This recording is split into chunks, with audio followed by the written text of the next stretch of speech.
I'm going to go ahead and introduce Allie Simpson and Leah Robison with the Northwest Straits Commission, and they are going to give us an update on the collaborative monitoring and removal of invasive European green crabs in Drayton Harbor and Samish Bay. Allie Simpson holds a Master's of Science in Marine and Estuarine Science from Western Washington University, where she studied the importance of eelgrass habitat. Currently, she is an ecosystem project coordinator for the Northwest Straits Commission, where she leads on a variety of projects, including European green crab management, transboundary eelgrass protection, and efforts to improve diversity, equity, and inclusion in marine sciences. Leah Robison serves as the ecosystem project specialist for the Northwest Straits Commission. She supports the work of the Northwest Straits Initiative on a variety of regional projects, including the monitoring and removal effort of invasive European green crab in Drayton Harbor. It is my pleasure to turn the floor over to you. Thank you, Cheryl. Let me get my screen share.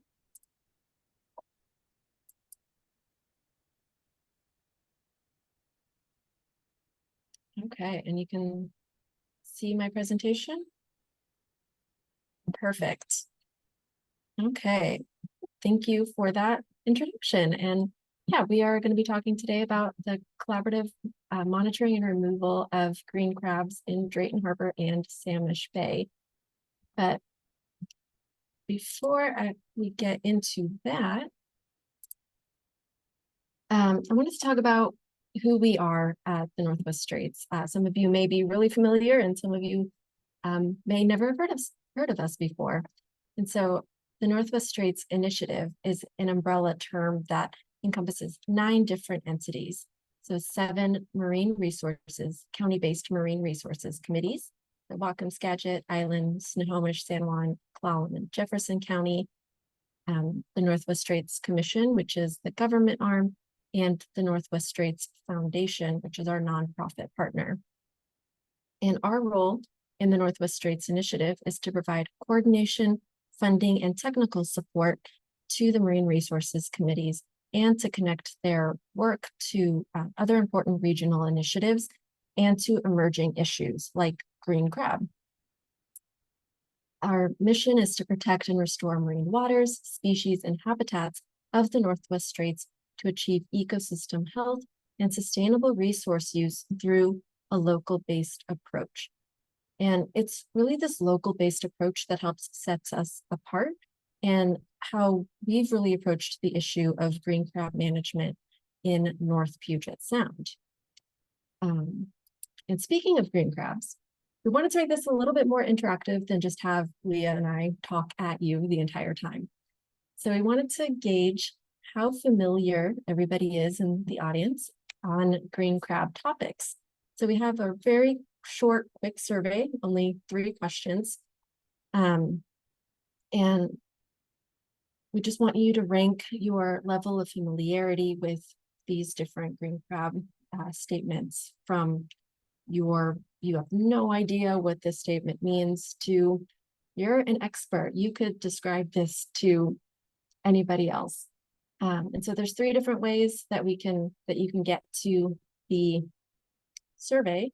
You can open up a new browser, go to menti.com and type in this code.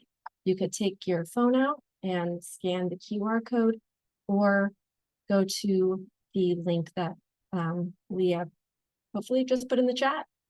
I can't actually tell if it's in the chat or not, but there should be a link in the chat for you to get to as well. And Leah, do you want to take over my screen so we can see the results? Awesome, looks like already 17 people have already participated. This is amazing. And it looks like you all are experts. All of you, this is fantastic.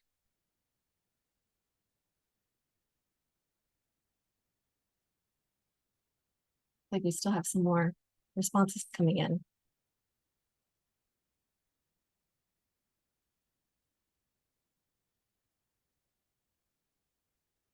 Okay.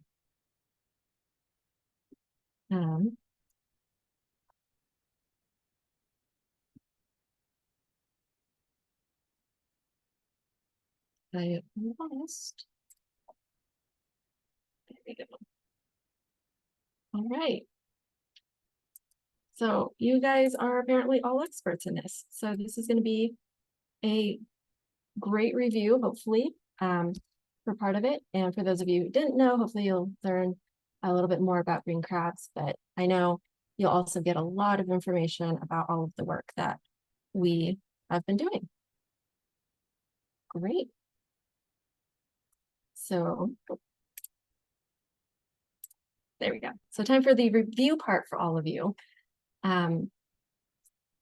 So green crabs are considered one of the world's worst invasive species. And I know it seemed like all of you knew how to identify green crab, but it's really great review. And we just want to make sure that everybody who leaves this presentation remembers or learns for the first time how to identify a green crab. First, color is a horrible way to identify green crabs. We have a lot of native species that are green in color, whereas sometimes green crabs aren't always green. So this is a great example of one that's got some yellowish to it, a little bit of this reddish orange color, not very green at all. And then the best way to identify a green crab is using those 5 marginal teeth or spines on either side of their eye. So if you've got 5 spines, you've got yourself a green crab, as they're the only crab species in the Salish Sea that have those 5 spines. Everything else, as you all probably know, are going to have way more or fewer. And they're also not a huge crab. At the most, they're going to be less than 10 centimeters or about 4 inches wide. And that would be a pretty big green crab. And what makes them so successful? So they are, one, incredibly small in their larval stages, and which makes it very easy for them to get carried by ocean currents to new locations. So since the larval stages here are also incredibly prolific. So this is a great example of a female crab carrying eggs. They can carry as many as 250,000 eggs in one sitting or in one brood, which means even if just a few of those make it to adulthood, that's still could be quite a few. They are a generalist species, meaning they will eat just about anything and everything that can get their claws on, from eelgrass shoots to marine worms and barnacles and oysters and mussels and even other crabs. And so they can survive just about anywhere as long as they can find a food source, which can be pretty much everything. They're also incredibly tolerant of both temperature ranges and salinity ranges. So they can tolerate pretty warm temperature, water temperature, and survive in a wide range of salinities, like near freshwater, like we have in creeks, not actual freshwater, just close to freshwater, and then really high salinity areas like our harbors and bays. And then they are an estuarine species, which means they can travel really easily from area to area through human-mediated means, because we're also in a lot of estuaries with some of our shipping and just other human activities.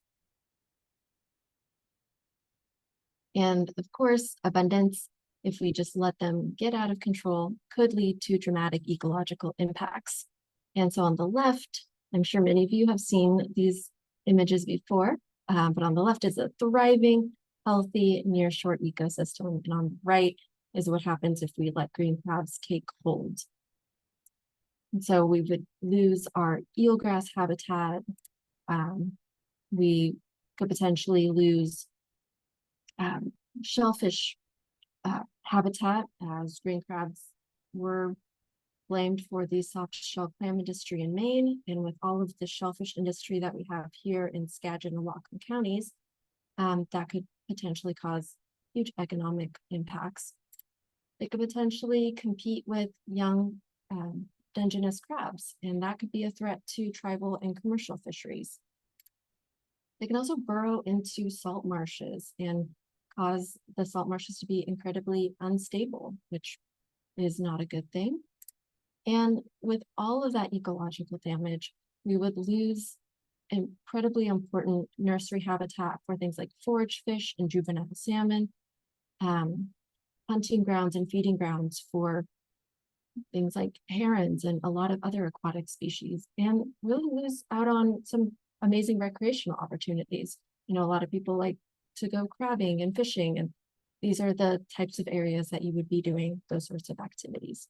And so if we let green crabs take hold, we could be losing out on a lot of those amazing ecological impacts. And that's not all. I mean, green crabs can also don't see boundaries. And so they're not going to care about the county line. They're not going to get in line at the border and, you know, show their passport and get into Canada. They're just going to see the Salish Sea as this, the Salish Sea as just miles and miles of potential shoreline and habitat for them to thrive in. And understanding that, we really realized that increased trapping and outreach efforts through a collaborative approach can help limit the impact of invasive green crabs in the Salish Sea. And there's so much area to cover that this collaborative approach is an incredibly important part of the work that we're doing. And this year alone, we collaborated with more than 40 different trappers in both Samish and Drayton Harbor. We worked with Washington Conservation Corps, Veterans Conservation Corps, the Salish Sea Conservation Corps, Washington Department of Natural Resources, Department of Fish and Wildlife. We had volunteers that ranging from high school students to retirees with the Whatcom MRC and Skagit MRC. And we worked really closely with shellfish growers, particularly Drayton Harbor oysters and Taylor shellfish, to be able to do all of the work that we did. And so this is obviously something that we're very proud of, because collaborating or doing all of the work that we've been doing can't be done without the help of a lot of different people. And just taking one step back. So Department of Fish and Wildlife is the state lead and co-manages green crabs with tribes and state and local partners. And we coordinate the local management of two specific focus areas within the North Sound. So we, I said, focus in on Drayton Harbor and Samish Bay. But all of these areas are locations where green crabs have been captured. And to date,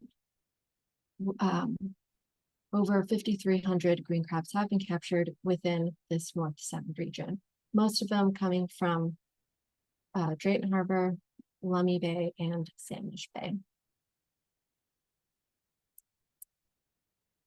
And that's a lot of area to cover. And something that we get asked a lot about is, you know, how is all of this happening? And with all of that area to cover, there's a lot of different management strategies to actually do and participate in.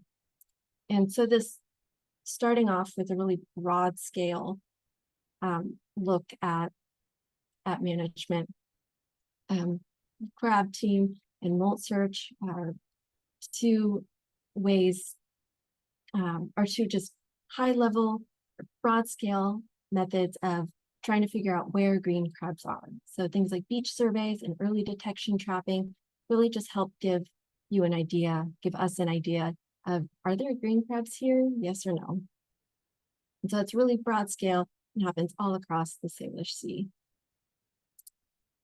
And then kind of the next more localized step is exploratory trapping and then rapid response. And so with these, this is where Department of Fish and Wildlife, for example, will go into a bay that really hasn't been trapped a lot and just set a lot of traps to see, are there green crabs here on a much bigger scale?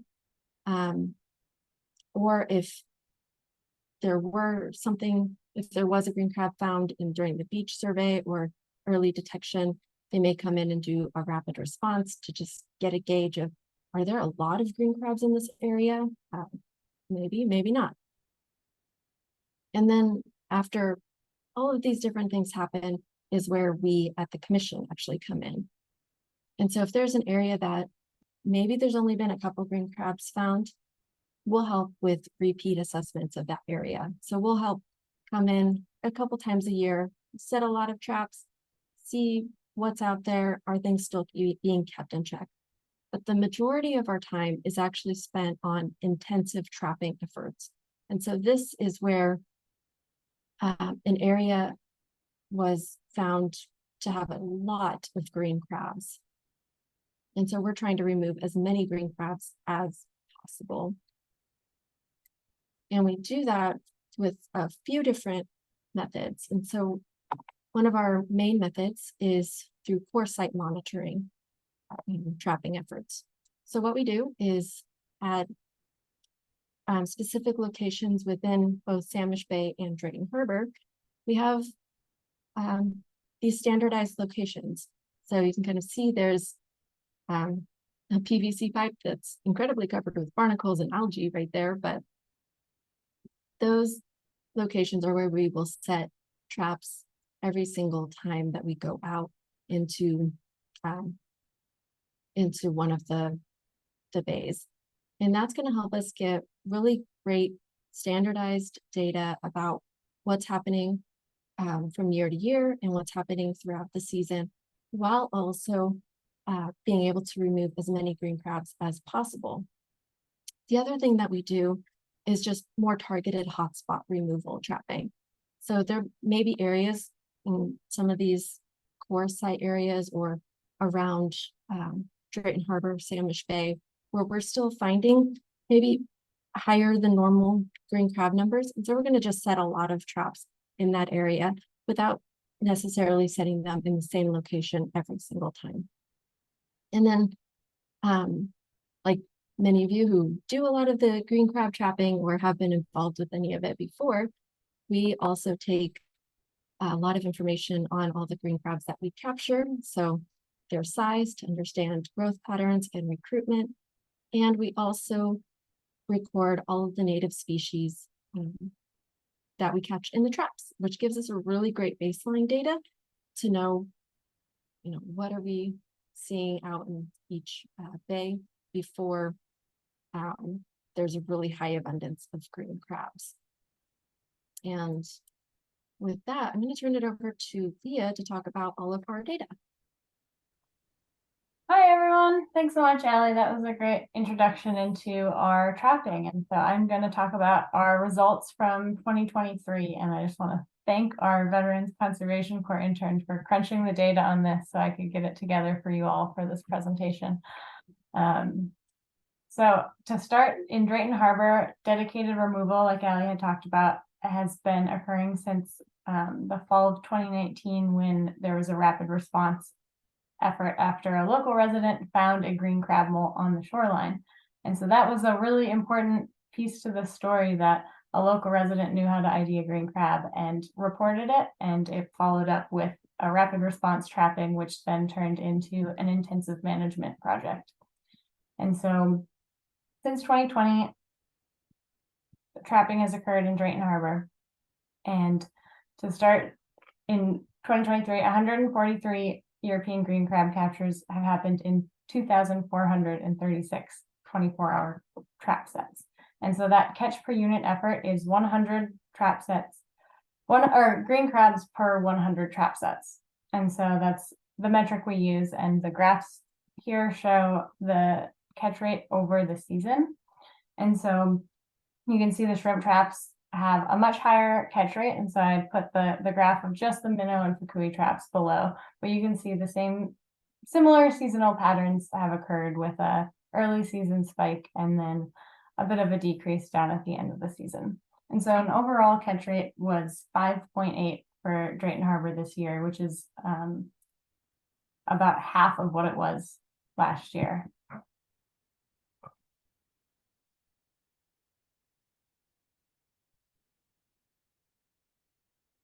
I just saw that we have a comment in here, and the first molt was found in Drayton Harbor in 2019. And then we can go to the next slide. So Allie described the core site monitoring setup, but we now have, at the conclusion of the season, we now have 4 years of valuable data, which we can really learn a lot of information about that relative abundance, seasonality, invasion history, recruitment, and growth patterns from both between sites in Drayton Harbor and between Drayton Harbor and Samish Bay. And so this core site trapping allows us to really standardize how we're catching crabs and gives us insight to what's happening at these local green crab populations throughout our time doing intensive management. So we have 4 years of data. So you can pop up the next slide and it'll show a graph over time of what we've seen at these core sites. And so what's really interesting about this is that we can kind of see a general decline in our catch rates throughout between 2020 and 2023, with a little bit of a increase in 2022 when we had a surge of young of the year crabs, which I will talk about a little bit more later on. And another interesting piece since 2020 is that Dakota Creek was not trapped heavily in 2020. And while California Creek and Pillars were trapped heavily in 2020, 2021 had pretty low catch rates, whereas Dakota Creek in 2021 was still pretty high up there. And now that we've had 3 years of dedicated removal in hotspots and with core sites, we've seen that decrease. And that's just an interesting pattern that, you know, could be environmental conditions, but also seems to be related to us removing crabs from this area.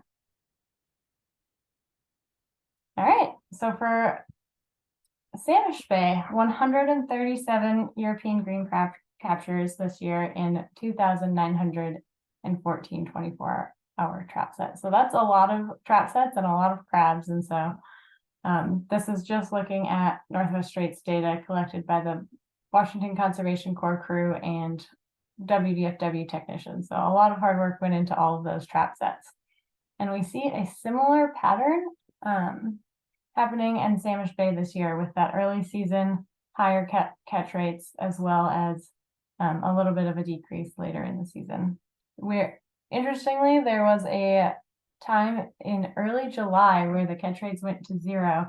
And this is a week where Allie sent the crew out to go explore a different part of Samish Bay that they hadn't trapped in yet, rather than focusing on our kind of core areas where we know green crabs are. And so they didn't catch any crabs that week. And then the following week, you can see a bit of a spike. And that was because there was a super crew. A lot of WCC members came out with us, and we were able to expand trapping beyond our typical area along the shoreline, especially at Pigeon Point. And that is where a lot of new crabs and new hotspots were found. And so just an interesting note about kind of going beyond our typical area and being able to test out what's going on with different trapping strategies. So the overall. Oh, I'm sorry. I was wondering if you were okay with taking a couple of questions. We do have time. We do have questions at the end, but I'm happy to take them now if it makes sense to put them in now. Well, there was a question from Lynn Wenberg Davidson. She asked, the regular crab teams use minnow and I don't know if I'm saying that right, fukui traps. Do you know why shrimp traps are not used if they're so successful? I don't have, the minnow and fukui traps have been really successful for catching smaller crabs. And so that was part of the reason for implementing those, is that they've been really good at capturing kind of the early detection crabs. And since they've been used for so long, it helps keep data consistent throughout time. And then there was a follow-up question from Emma Gray. asking what's the difference between the minnow traps and the fukui traps and why are different ones used? Sounds like you partially answered that. Yeah, the opening size is different, so that's one reason why crabs, a smaller crab might go in a minnow trap. The opening's about 2 inches wide. A fukui trap has more flexible mesh, and so but they're collapsible. So we can set out so many more minnows and fukuis, whereas I can carry maybe 3 shrimp traps or 4 on a sled. So we can set a lot more minnows and fukuis than we can shrimp traps. So it's good to kind of have a bit mix of all of them and have a strategic approach to where we're setting them and how we're setting them. And then I will just interrupt real quick. With the shrimp traps, we tend to also put them in spots where the minnow and fukui traps have pulled out a lot of crabs. And so they're very, very targeted where we've put them. And so that's probably also contributing to some of the higher numbers that are being shown.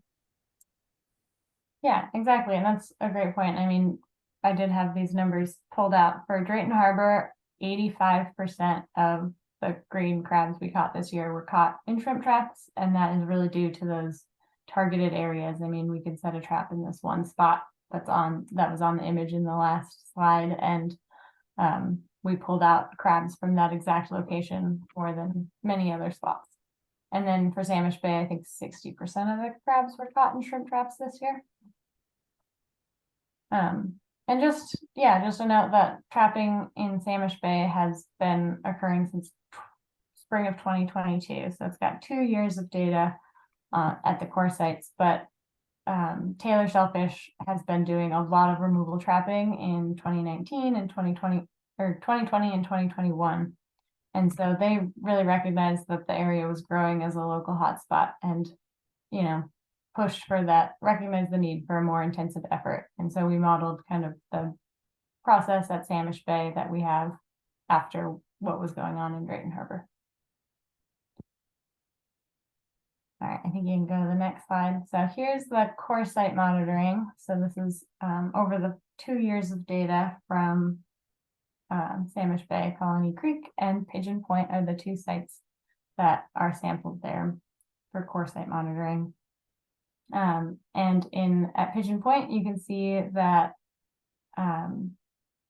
there was an increase in captures between 2023 and 2022, but at Colony Creek, there was quite a decrease in captures. And so one interesting thing that we realized happened this year is that the young of the year surge that we've mentioned that happened in the fall of 2022, we were only able to trap at Colony Creek. And so we captured that surge of young crabs in the 2022 year at Colony Creek, but we were not able to get to Pigeon Point during that same time period.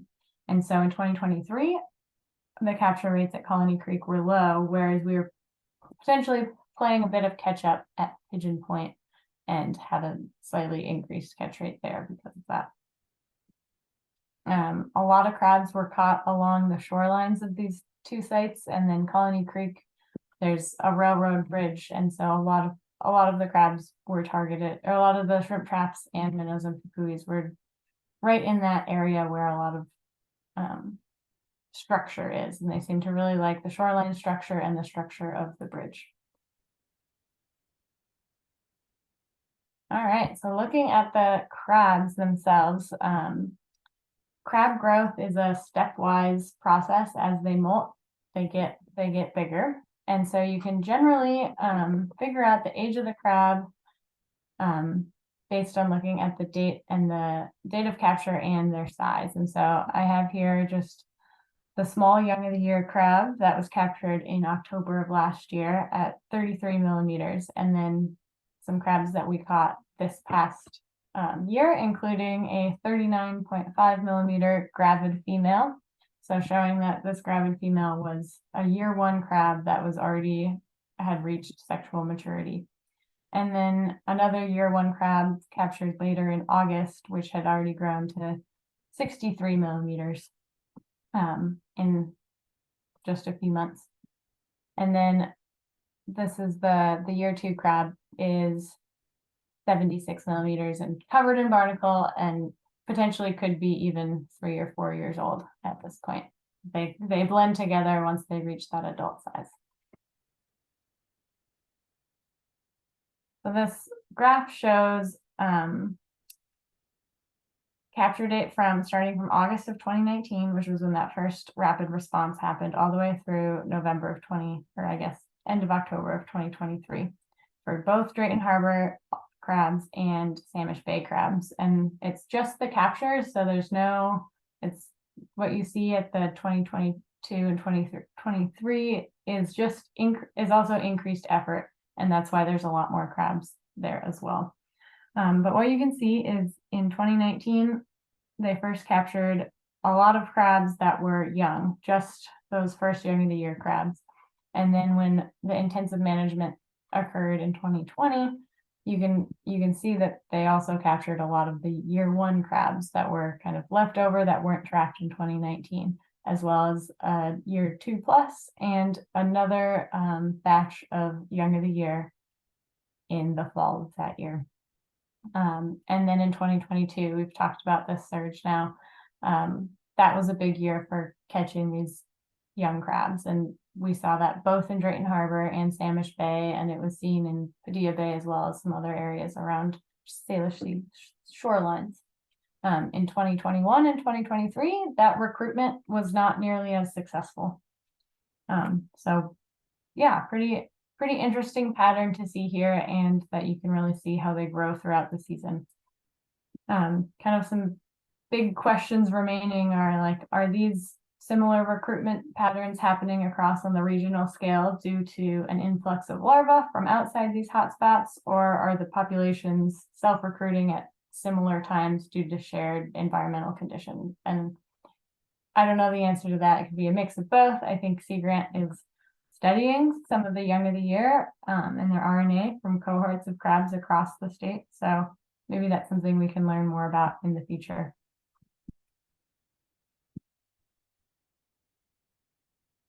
And so management strategy, success, and next steps. We're still learning a lot. We are still early on in this invasion on the timeline of invasive species invasion. So still learning a lot, and definitely trying to implement adaptive management where we can. The intensive and targeted removal trapping in Drayton Samish over the last 4 to 5 years really seems to be showing some amount of population suppression. And I would hope that that suppression would lead to reduced spread to other local areas and resource protection within these areas. And in the last 5 years, 918 green crabs have been removed from Drayton and 533 from Samish. My numbers might be a little bit off by a few crabs, but that alone is just removing that individual crab is one less crab that can cause damage and reproduce. So I think that is something we can say is a success for sure. All right, and then we just plan to continue collaboration, trapping with DFW, potentially implementing some boat-based trapping over the winter with DFW, and then really just working on outreach, getting the word out, and sharing ways that local community members can get involved, as well as I'm sure there's lots of ongoing research happening as well. All right, so how can you help? Reporting suspected green crabs in molt. So please take a photo, mark the location and the date, and then you can submit the report to DFW. There's a link there, but you can also just Google DFW report green crab, and it'll bring up the reporting form right away. And then the biggest thing is please leave the crab in place. And when you share with others, please let them know to leave the crab in place, because it's really important that we protect native species from misidentification. We've heard some horror stories, so it's really important that we leave live critters on the beach alone. The next way that you can help is to attend molt search or crab team trainings. It's a really fun project to be involved in, and having as many people working on green crab is always beneficial. And it's easy entry for molt search. You can do it at your own time and your own pace. as well as Crab Team has it's a really fun program to be a part of. And then if you would like, you could volunteer to help us in the field. We've got some great volunteers, and I hope they speak highly of coming out in the field with us. And if you'd like to do that, please let me know. Our contact information is on the last slide, so feel free to reach out to us. And then if you have shoreline property in Whatcom or Skagit County, providing access to trappers is really, really helpful in order to kind of identify new areas that may need to be trapped that haven't had access to trapping before. So yeah, please reach out if you'd like us to come out and trap near your property. I think we can work something out. And then additional resources, Allie's going to put all of these links in the chat, so you don't have to read those off, but lots of great information on DFW's reporting page, as well as their new Green Crab Hub. And then the Sea Grant Crab Team page, Molt search page, and you can learn more about Northwest Straits Commission efforts. And any questions, which I saw the chat popping up a lot, but I didn't look at what any of the things were yet. So I can pause to read, and Allie can take some questions as well if she's had a chance to read them. Thank you, everybody.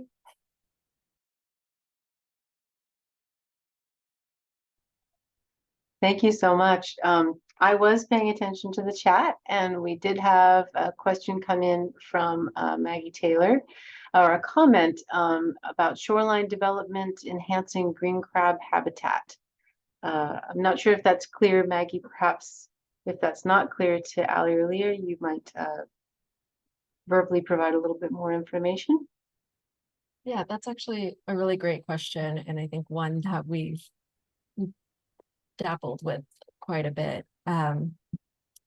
Yeah, it's hard to know if shoreline development enhances green crab habitat or if it's an attractant for green crabs. And so it's really hard to parse those two things out.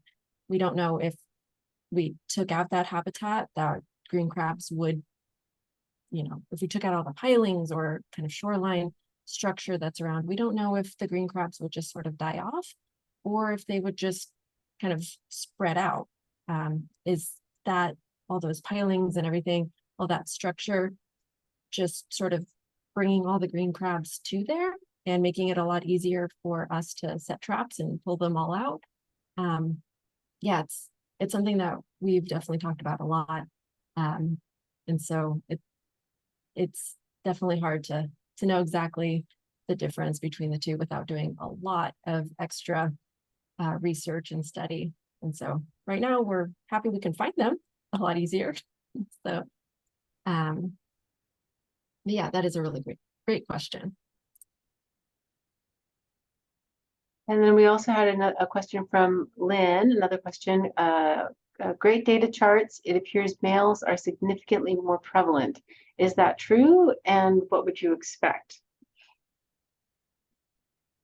Yeah, I'm not sure if it's more prevalent or that males are, they will be able to catch males a little easier just because females may be a little bit more shy, especially if there's a gravid female. They're less likely to go into a trap. We've caught a couple here and there, but there's in certain cases like that where females are just likely not going to go inside a trap, whereas males will. And it's also probably a lot scarier if you're a big crab versus a small crab.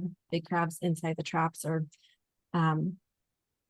probably going to be a little bit more competitive than some of the smaller crabs that get inside there. Yeah, I don't know if Leah, if you looked at how many males to females there were. I just pulled it up for this year in Drayton Harbor, and it was 91 males to 52 females this year in Drayton Harbor. So definitely more males. And compared to other years, I'm not sure, but I think it's probably been pretty similar to that. There's another question from Angelica Lucetto. What kinds of habitats have you found European green crabs are using the most in Samish and Drayton? Structures, marsh, etc. And have you noticed a difference between years? Hi, Angelica. Good question. So in Samish Bay, in Colony Creek, Leah was mentioning there's a railroad bridge that has a lot of pilings underneath, a little bit deeper water, a lot of pilings, and that seems to be the hotspot within Colony Creek. In Pigeon Point, this is an area that's where there's a lot of shellfish operation happening, and surprisingly, it also has a very rocky shoreline. The rocky shoreline is actually where we're finding the majority of crabs instead of within the shellfish aquaculture. That was a little surprising to us. We thought because of the presence of shellfish and that structure that we would be finding more along those long lines. But yeah, in Pigeon Point, it's actually been the shoreline where we found a lot. And then in Drayton Harbor, kind of the biggest hotspots we've got, there's the Pillars site, which is it's the old Cherry Street Pier. So there's just a lot of pilings and brick and like underground pipes, and there's a lot going on there. And that has a lot of green crabs going on. And then in Dakota Creek, there's an old dock from like a derelict dock from a shipyard. And this one spot right next to the dock seems to pick up a lot of green crabs. So it seems like pilings, that kind of habitat. Something that we've also noticed is that those hotspots are pretty good for especially the older crabs, but a mix of sizes. But in 2022, we found that the young of the year crabs were more likely to be found in the marsh areas, or there's a small creek with a lot less water and more of the tidal flat area where we caught a lot of young of the year crab, and then not a single crab this year in 2023. So catching the young of the year in 2022, but then coming back the next year, and either they didn't survive because there isn't good habitat there, or they moved on to somewhere else within the bay. Chris Brown had a question. Have the molt surveys been of any help?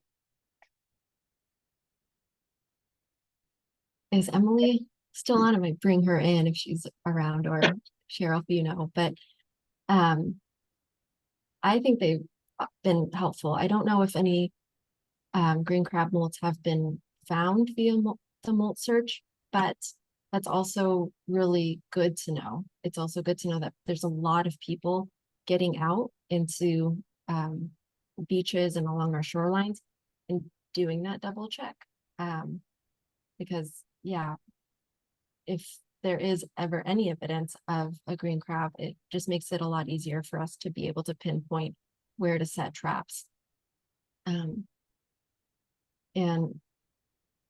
yeah, I think continuing to do that, I highly recommend everybody be able to participate in one of those trainings, because it is really helpful. No data is, or a zero is still really good data to have.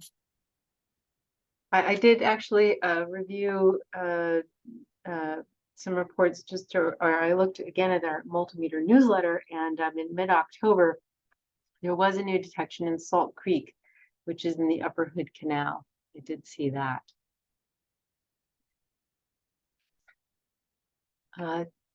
Johanna Michelin commented that she said, when I trapped for Lummi last year, we trapped about 80% female and about 20% male. Yeah, that's really interesting. And I wonder if, because the Lummi Sea Pond is almost like a bathtub and a little bit of warmer water, it's impacting who ends up being female versus male in those habitats. So that's really interesting to see the difference between different water bodies.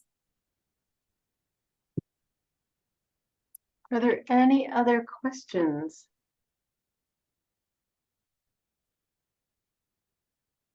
I am going to drop a link to an evaluation survey. It's a short survey into the chat. It's just a few questions. We like to know a little bit about how you heard about this event and if you learned anything, and if it's applicable to your life, and just general feedback. So if you could take a moment to fill out that survey, that would be fantastic. We do have Allie and Leah available for a few more minutes. So if anybody has some more questions, feel free to put those in the chat, or feel free to raise your hand and ask your question verbally.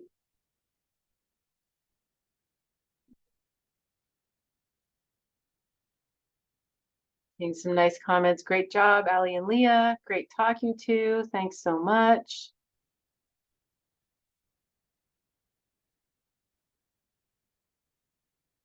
Some more gratitude coming through.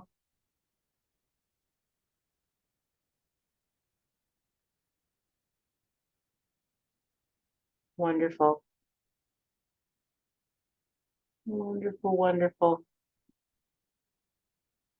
A request to please put your contact slide up again. Is that showing? Yes, it is. Perfect. Yeah. Yeah, and feel free to contact us anytime. Just email us. We're happy to chat green crab all the time. Too much, probably.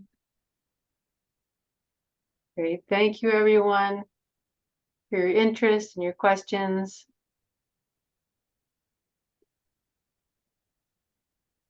Looks like folks are going ahead. More gratitude. And folks are going ahead and signing off.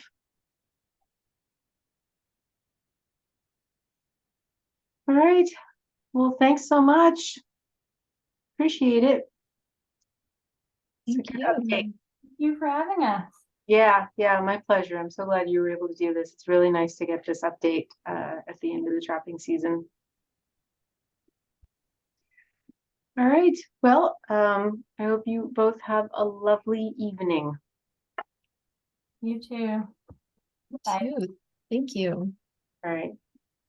Bye-bye.